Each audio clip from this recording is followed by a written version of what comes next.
Australian empire, France वगैरह वगैरह बोलते हैं। तो ये सब नेशंस जो थे, इनका मेन मोटिव था कि हम लोग क्या करें, अदर नेशंस को मैनिपुलेट करें या अपनी नेशनलिस्ट एस्पिरेशन को फुलफ़िल करें।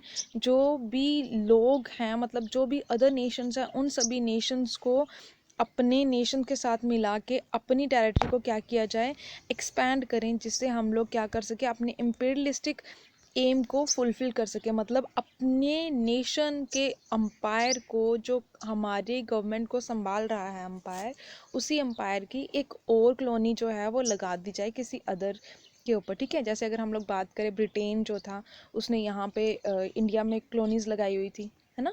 तो इसी तरह से अदर नेशंस में भी ब्रिटेन ने बहुत ज़्यादा कॉलोनीज़ लगाई हुई थी, तो उनके ऊपर वो अदर मतलब बहुत ज़्यादा क्रूअल बिहेव करते थे उनके साथ। तो सबसे यहाँ पर मोस्ट इम्पॉर्टेंट इस चैप्टर का जो क्वेश्चन है बैल्कन्स रीजन वाला, वही क्वेश्चन आज हम लोग डिस्कस करने वाले हैं। और उसी से आप लोगों को पता चलेगा कि इम्पीरियलिज्म क्या है, नेशनलिज्म की फीलिंग। नेशनलिज्म ऑल अबाउट आप लोग को थोड़ा बहुत पता ही है कि अपने देश के प्रति जो एक प्राइड होता है, पैट्रियोटिज्म जो है, देशभक्ति की भावना जो है, उसी को नेशनलिज्म भी आप लोग बोल सकते हो।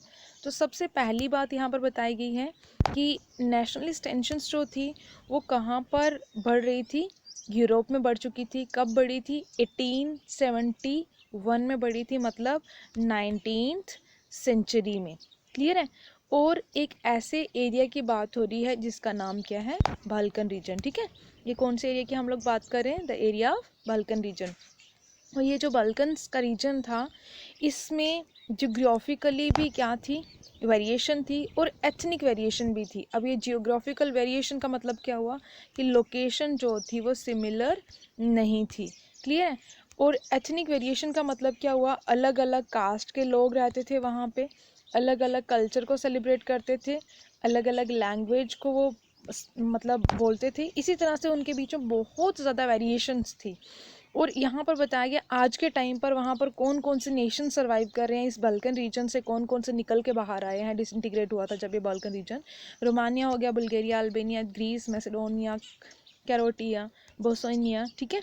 ये सारे नेशंस जो हैं, ये नेशंस उस टाइम पर कहाँ पर रहते थे? ये सारे एक ही नेशन में,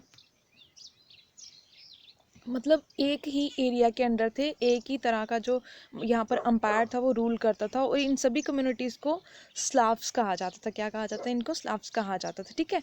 उसके बाद यहाँ पे बताया गया, अब आप लोगों को इतना पता चल गया कि बाल्कन रीजन जो था वहाँ पर एथनिक वेरिएशन थी, वहाँ पर जियोग्राफिकल वेरिएशन भी थी, ऑपरेशन भी होगा। ऑपरेशन इन द सेंस कि एक ऑपरेस करने वाली कम्युनिटी भी होगी, मतलब वहाँ पे गवर्नमेंट को संभालने वाला जो एक पार्ट था वो कौन था, और कौन वहाँ पर रूल कर रहा था, रूलिंग पार्टी कौन थी।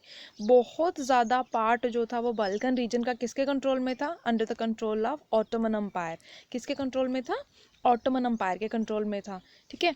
फिर उसके बाद यहाँ पे क्या बताया गया, एक और चीज़ मैं आप लोगों को साथ साथ बताती जाती हूँ। आप लोगों ने क्या करना है, ये क्वेश्चन जो है वो यहीं से लर्न करना है, ठीक है। तो यहाँ से आप लोग स्टार्ट करोगे, यहाँ पे द मोस्ट सीरियस, या सिंपली लिखोगे nationalist tensions in Europe after 1871 was the area called Balkans. First point में ये लिखोगे। देन उसके बाद जो इसका सेकंड पॉइंट लिखोगे, क्या लिखोगे? The Balkan was a region of geographical variation लिखोगे। और जियोग्राफिकल वेरिएशन में आप लोग इन नेशंस के नाम भी लिखोगे। और साथ में अगर चाहते हो ये एक ही बनाएं तो एथनिक वेरिएशन भी साथ में लिख देना, ठीक है। फिर इसको यहाँ तक लिख देना, स्लेव्स तक। देन उसके बाद large part of the Balkan was under the control of Ottoman empire, second point में रख देना इसको। देन नेक्स्ट कौन सा पॉइंट है आप लोगों का? आप लोग लिखोगे, मैंने आप लोग को बताया कि बहुत ज़्यादा पार्ट जो बाल्कन रीजन का था वो किसके कंट्रोल में था? ऑटोमन अम्पायर के कंट्रोल में था। अब ये जो ऑटोमन अम्पायर था वो क्या हो गया? डिसइंटीग्रेट हो गया। क्योंकि मैं आप लोगों को ऑलरेडी बता चुकी हूँ, यहाँ पर अलग अलग कम्युनिटीज़ के लोग रहते थे, अलग अलग कल्चर को सेलिब्रेट, मतलब अलग अलग कल्चर था उनका, अलग अलग लैंग्वेजेस वो बोलते थे। इस तरह से उन सभी तरह से उनके बीच में क्या थी? वेरिएशंस थी, जिसकी वजह से ऑटोमन अम्पायर जो था वो डिसइंटीग्रेट हुआ।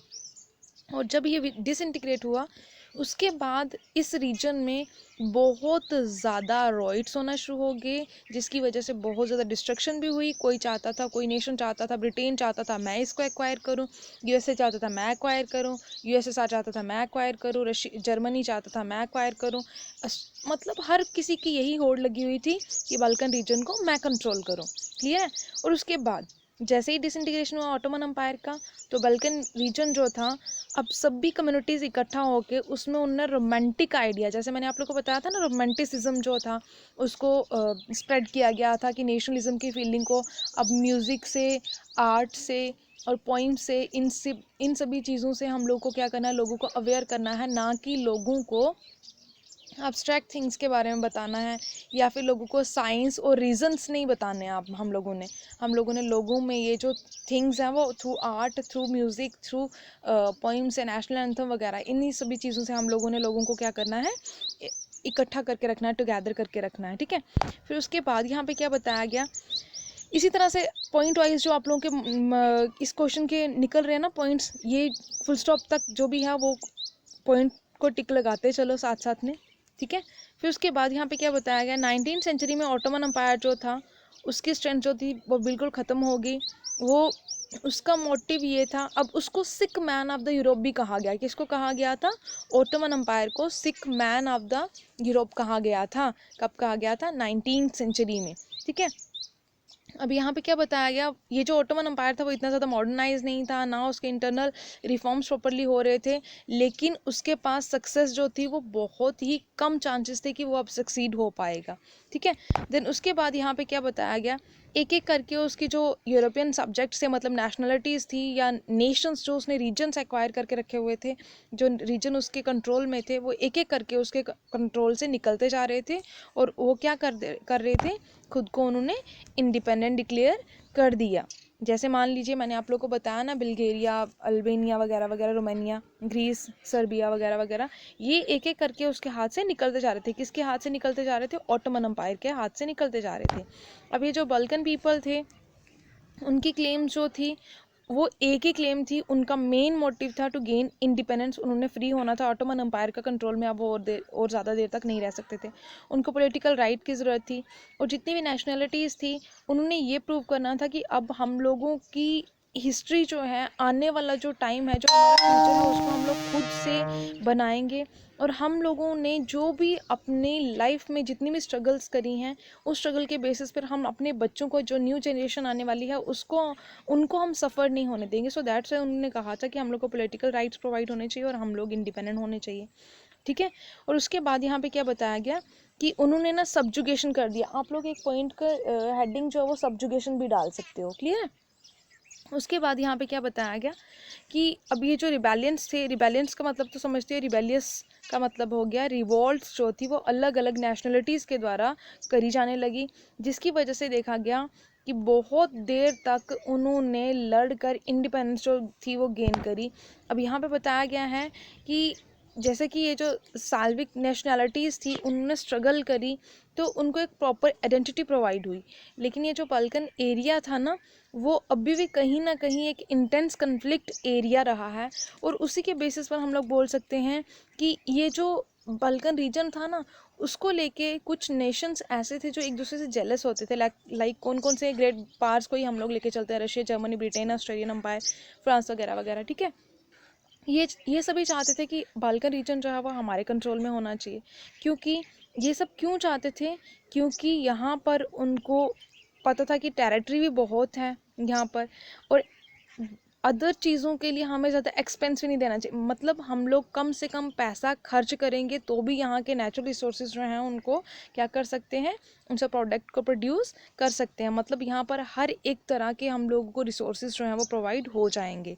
और सबसे बड़ी बात ये थी कि यहाँ पर राइवलरी जो थी वो दो नेशंस के बीच में नहीं थी, बहुत सारे नेशंस जो थे वो यहाँ पर इस होड़ में लगे हुए थे कि हम लोग को क्या करना है, इसको अपने अंपायर में इंक्लूड करना है, ठीक है। तो इसके बाद यहाँ पे क्या बताया गया कि उनका मोटिव था कि हम लोग क्या करेंगे, ये जो यूरोपियन पावर्स है वो चाहती थी कि हम लोग ट्रेड कर सकें, कॉलोनीज लगा सकें, और साथ ही साथ हम क्या करेंगे, अपनी मिलिट्री बेसिस से इस रीजन को अपने कंट्रोल में मतलब मिला लेंगे, इसकी टेरिटरी, जिसकी वजह से बहुत ज़्यादा लड़ाइयाँ झगड़े हुई। और साथ ही साथ अब ये बोला जाता है, कुछ बुक्स में तो ये भी बताया गया कि बाल्कन रीजन ही एक ऐसा कास्ट है जिसकी वजह से फर्स्ट वर्ल्ड वॉर कॉज हुई। और ये फर्स्ट वर्ल्ड वॉर किस किस के बीच बीच में हुई? ये Russia, Germany, England, Austro Hungary वगैरह वगैरह, ठीक है। तो ये चाहते थे कि हम लोग बाल्कन रीजन को एक्वायर करें, लेकिन वो उस पर कंट्रोल नहीं कर पाए, और उसके बाद उन्होंने क्या देखा कि बहुत ज़्यादा लड़ाइयाँ हुई, और लड़ाइयाँ होने के बावजूद फर्स्ट वर्ल्ड वॉर जो थी वो लड़ी गई, ठीक है। फिर उसके बाद यहाँ पे क्या बताया गया, नेशनलिज्म के लिए यहाँ पे बताया गया है कि नेशनलिज्म एक ऐसा, मतलब हम लोग बोल सकते हैं कि ऐसा कंसेप्ट है जिसको हम लोग जितना ज़्यादा एक्सपैंड करेंगे उतना ज़्यादा एक्सपैंड हो जाएगा, और जितना कम बोलना चाहें उतना कम बोल सकते हैं। सिंपली अगर मैं आप लोगों को बताऊं तो हम लोगों का अपने देश के प्रति प्रेम जो है ना, मतलब जो एक एक पर्सन का एक अपने देश के प्रति जो लव है, अफेक्शन है, अट्रैक्शन है, कुछ भी है, तो वो कहीं ना कहीं इसी से देखने को मिला। और सबसे बड़ी बात यहाँ पे देखा गया कि यही जो इम्पीरियलिज्म की होड़ लगी हुई थी बल्कन रीजन को लेके, वो 1914 में देखा गया कि फर्स्ट वर्ल्ड वॉर हो गया। बहुत सारी कंट्रीज जो थी वर्ल्ड की अब क्लोनाइज्ड हो चुकी थी, किसके द्वारा, इन्हीं सुपर पावर्स के कंट्रोल में थी। दैट मीन्स कि उन्होंने अपनी ये जो यूरोपियन ग्रेट पावर्स, मैंने आप लोगों को बताई कौन कौन सी, Russia, Germany, Britain, Australian empire वगैरह वगैरह, तो इन्होंने कॉलोनीज लगा ली थी कहाँ पर, पूरे वर्ल्ड में आधे से ज़्यादा नेशंस जो थे वो इनके कंट्रोल में थे। और सभी लोग एक ही चाहते थे कि इम्पीरियलिज्म की डोमिनेशन जो है वो नहीं होनी चाहिए, उसको अपोज किया जा रहा था हर जगह पे। एंटी इम्पीरियल मूवमेंट्स जो थी वो चलाई जा रही थी। और उसके बाद यहाँ पे देखा गया कुछ ऐसे नेशनलिटीज़ थी जिन्होंने अपनी लाइफ तक को सेक्रीफाइस कर दिया अपने नेशन को इंडिपेंडेंट करवाने के लिए। जैसे अगर आप लोगों को एग्जाम्पल ही लेनी है तो अपने नेशन के सन ऑफ द सॉइल के नाम ले सकते हैं हम लोग, भगत सिंह का, ठीक है। तो उसके बाद यहाँ पे देखा कि बहुत देर तक यहाँ पे इंडिपेंडेंस के लिए बहुत सारे नेशंस ने स्ट्रगल करी। आफ्टर दैट उन्होंने क्या किया, खुद मतलब नेशन को यूनाइट किया, कन्फ्रंटेशंस हुई, और फिर इम्पीरियलिज्म के ये जो यहाँ पर सिस्टम चल रहा था, एक इम्पीरियल सिस्टम जो चल रहा था, उसको यहाँ से हटा दिया गया। और यूरोपियन आइडियाज़ जो था नेशनलिज्म का, अब वो कहीं ना कहीं रिप्लिकेटेड हो चुका था। और यहाँ पर देखा गया हर एक तरह के अलग अलग तरह के जो लोग थे, उन्होंने कहा कि अब हम लोगों को क्या करना है, अपने तरीके से नेशनलिज्म की फीलिंग जो है उसको स्प्रेड करना है। लेकिन ये जो आइडिया था वो सोसाइटीज़ को ऑर्गेनाइज नहीं कर पाया, जिससे क्या हुआ, हमारे नेशन स्टेट्स जो हैं वो कहीं ना कहीं यूनिवर्सल, या फिर हम लोग ये नहीं बोल सकते हैं कि उनको एक यूनिवर्सली एक्सेप्टेंस नहीं मिली थी, क्योंकि ग्रेट पास्ट जो थी वो चाहती थी कि हमारे कंट्रोल में रहें। और कुछ ऐसे नेशंस थे जो बेचारे इतने भी फाइनेंशियली स्टेबल नहीं थे कि वो खुद की स्ट्रगल जो है वो अपने बलबूते पे कर सकें, ठीक है। सो आई होप कि आप लोगों को समझ में आया होगा। सो अगर समझ नहीं आया तो प्लीज़ कमेंट कीजिए, और गॉड ब्लेस यू ऑल।